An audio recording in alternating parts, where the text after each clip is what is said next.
बड़ी खबर आ रही है छत्तीसगढ़ से। छत्तीसगढ़ के कोरबा से है, जहां हाथियों के उत्पात से गांव वाले बेहद परेशान हो चुके हैं। और हालात ये हैं कि यहाँ पर लोग रातों से सोए नहीं हैं और हाथी यहाँ खेतों की फसल को खा रहे हैं और साथ ही मवेशियों पर भी हमला करते नजर आते हैं। सड़क पार करते हाथियों का वीडियो सामने आया छत्तीसगढ़ के कोरबा से। यहाँ एक साथ कई हाथी सड़क पार करते दिखे। एक अनुमान के मुताबिक इस झुंड में हाथियों की संख्या 20 से 25 तक थी, तो वहीं दूसरी तरफ कुछ हाथी जंगल में नजर आए। ये हाथी यहाँ रहने वाले लोगों के लिए किसी मुसीबत से कम नहीं। हाथियों के इस झुंड से लोग डरे सहमे नजर आए। रात भर पूरी बाल बच्चा लेकर माने छत में, स्कूल का छत में, आंगनबाड़ी के छत में सब अपने बाल बच्चा लेकर के सब अपना प्राण बचाए हैं। लोगों का कहना है कि हाथी उन पर हमला करते हैं, फसलों को खा जाते हैं और मवेशियों को भी मार डालते हैं। बताया गया कि हाथियों का ये झुंड इस इलाके में 4 दिनों से डेरा डाले हुए है। हाथियों के आतंक से बचने के लिए गांव वाले मशाल और पटाखों का इस्तेमाल करते दिखे। इन लोगों ने वन विभाग पर कोई मदद नहीं पहुंचाने का भी आरोप लगाया।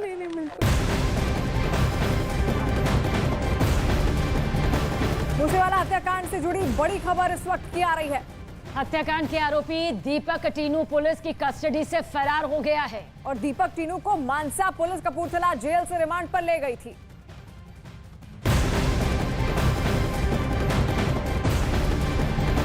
उत्तराखंड के ऋषिकेश से लेंगे खबर, जहां पर शराब तस्कर पर शिकंजा कसा गया है और बड़ी मात्रा में अवैध शराब यहां से बरामद की गई है।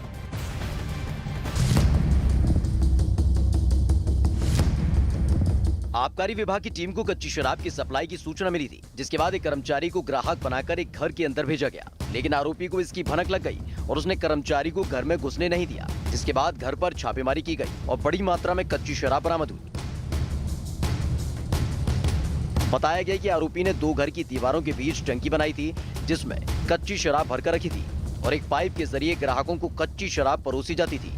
छत में उन लोगों ने एक इस तरीके का एक वो बनाया हुआ था कि 2 दीवारों के बीच में कुछ बड़े बड़े ड्रम रखे हुए थे और उनसे कमरे के अंदर पाइप के थ्रू सप्लाई की जाती थी जी। तो वो हमने हमारे बरामद की, तो 90 लीटर के करीब हमको कच्ची शराब वहाँ से बरामद की। बड़ी बात यह है कि कच्ची शराब घर में तैयार नहीं की गई थी, बल्कि उसे बाहर से लाकर स्टोर किया गया था।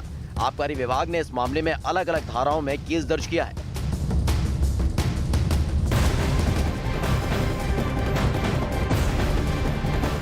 और उधर झारखंड के सिमडेगा में लोगों में दहशत का माहौल है, क्योंकि वहां हाथियों के झुंड ने आतंक मचाया हुआ है।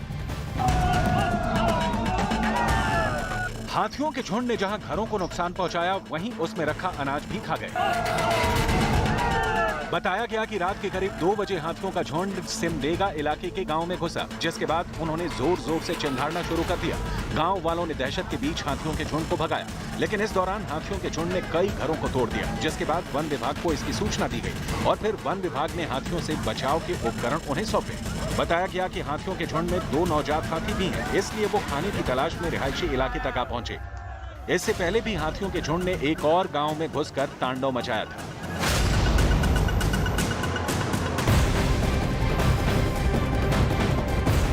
और कानपुर में हुए सड़क हादसे में 26 लोगों की दर्दनाक मौत हो गई। श्रद्धालु जिस ट्रैक्टर ट्रॉली से चंद्रिका देवी मंदिर से दर्शन कर लौट रहे थे, वो अचानक से बेकाबू होकर पलट गई। तालाब में ट्रैक्टर ट्रॉली के डूबने की वजह से यह हादसा हुआ और प्रशासन ने लापरवाही के आरोप में कार्रवाई करते हुए थानाध्यक्ष समेत 6 पुलिसकर्मियों को सस्पेंड कर दिया है। कानपुर में हुए भयावह सड़क हादसे में कई परिवारों की खुशियां चंद मिनटों में मातम में बदल गई। फतेहपुर के चंद्रिका देवी मंदिर के दर्शन कर खुशी खुशी घर लौट रहे कई परिवार के लोग मौत के मुंह में समा गए। दरअसल ट्रैक्टर ट्रॉली में सवार लोग मुंडन कार्यक्रम में शामिल होने गए थे और दर्शन करने के बाद अपने गांव कोरथा लौट रहे थे, लेकिन रास्ते में घाटमपुर के पास उनकी ट्रैक्टर ट्रॉली सड़क किनारे मौजूद एक तालाब में बेकाबू होकर पलट गई। महिलाओं और बच्चों से भरी ट्रैक्टर ट्रॉली पलटने से अभी तक 25 से ज्यादा लोगों की मौत हो चुकी है। महिलाएं, बच्चे भरे हुए ट्रैक्टर नीचे करो भाई पलट गई थी और पानी में 26 लोगों की तालाब में ट्रैक्टर ट्रॉली के पलटने के बाद वहां हाहाकार मच गया। फौरन आसपास के लोग वहां जमा हो गए और तालाब में गिरे लोगों को बाहर निकालने में जुट गए। वहां से जो तस्वीर सामने आई, उनमें कई लोग ट्रैक्टर ट्रॉली में सवार लोगों को तालाब से बाहर निकालते दिखाई दिए। कड़ी मशक्कत के बाद कई लोगों को बाहर तो निकाल लिया गया, लेकिन पानी में डूबने की वजह से ज्यादातर लोगों की मौत हो चुकी थी। वहीं इस घटना पर प्रधानमंत्री नरेंद्र मोदी ने दुख जताया और मरने वालों के घर वालों को 2 लाख रुपए और घायलों को 50,000 मुआवजा देने की घोषणा की। मुख्यमंत्री योगी आदित्यनाथ ने भी इस हादसे पर दुख जताया। फिलहाल पुलिस ने कार्रवाई करते हुए लापरवाही के आरोप में थानाध्यक्ष समेत 5 पुलिसकर्मियों को सस्पेंड कर दिया है। और पंजाब के मुख्यमंत्री भगवंत मान गुजरात में अलग ही अंदाज में नजर आए। भगवंत मान एक गरबा महोत्सव में शामिल होने के लिए पहुंचे, जहां उन्होंने स्टेज पर चढ़कर देखिए किस तरह से गरबा किया और लोगों की फरमाइश पर भांगड़ा भी किया। भगवंत मान दरअसल इन दिनों अरविंद केजरीवाल के साथ गुजरात के दौरे पर हैं और पार्टी के लिए चुनाव प्रचार में वो लगातार व्यस्त हैं। इसी दौरान पर एक गरबा महोत्सव में वो अचानक पहुंचे।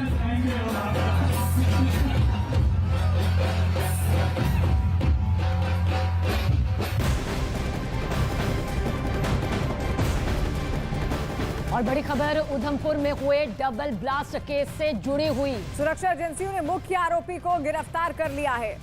तो गिरफ्तारी यहां पर मुख्य आरोपी की हुई है और इसके अलावा इस मामले में 2 पूर्व आतंकियों से भी पूछताछ की गई और इस ब्लास्ट केस में एक महिला को भी हिरासत में बाकायदा लिया गया है। खबरों के मुताबिक लश्कर ए तैयबा के कमांडर के इशारे पर किए गए थे धमाके। जांच में पता चला कि यह धमाका स्टिकी बम से किया गया था। पूछताछ के दौरान शिमला से गिरफ्तार मुख्य अभियुक्त ने ये बात कबूल की। इसके अलावा लश्कर के 2 पूर्व आतंकियों को भी गिरफ्तार कर पूछताछ की गई। पुलिस सूत्रों के अनुसार धमाके में इस्तेमाल किए गए स्टिकी बम सीमा पार से ड्रोन के जरिए लाए गए थे। बॉर्डर के उस पार बैठे आतंकियों की आका ने स्टिकी बम की खेप जिला कठुआ के हीरानगर सेक्टर ड्रोन से भेजी थी। स्टिकी बम की खेप धमाके से कुछ सप्ताह पहले हीरानगर सेक्टर में पहुंचाए गए थे और वहीं से कुछ ओवरग्राउंड वर्कर्स ने स्टिकी बम की खेप बसंतगढ़ पहुंचाई थी। पुलिस सूत्रों के अनुसार सीमा पार से एक मोटी रकम भी अलग अलग अकाउंट में भेजी गई ताकि घटना को अंजाम दिया जा सके।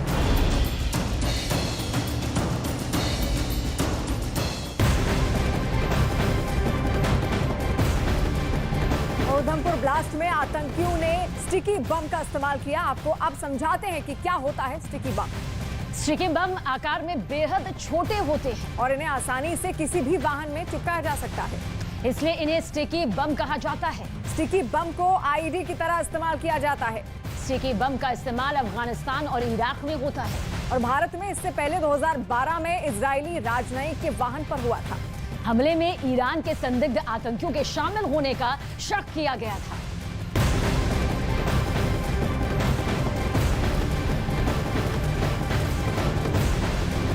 और इंटरनेट सुरक्षा की जागरूकता बढ़ाने के हमारे अभियान रहो 2 कदम आगे में धोखाधड़ी करने वालों से कैसे बचें, इसके लिए हम आपको आपके समक्ष टिप्स, केस स्टडी और विशेष राय दिखाते रहे हैं। याद रखें, किसी अनजान लिंक पर कभी क्लिक ना करें और अपनी बैंक डिटेल शेयर ना करें।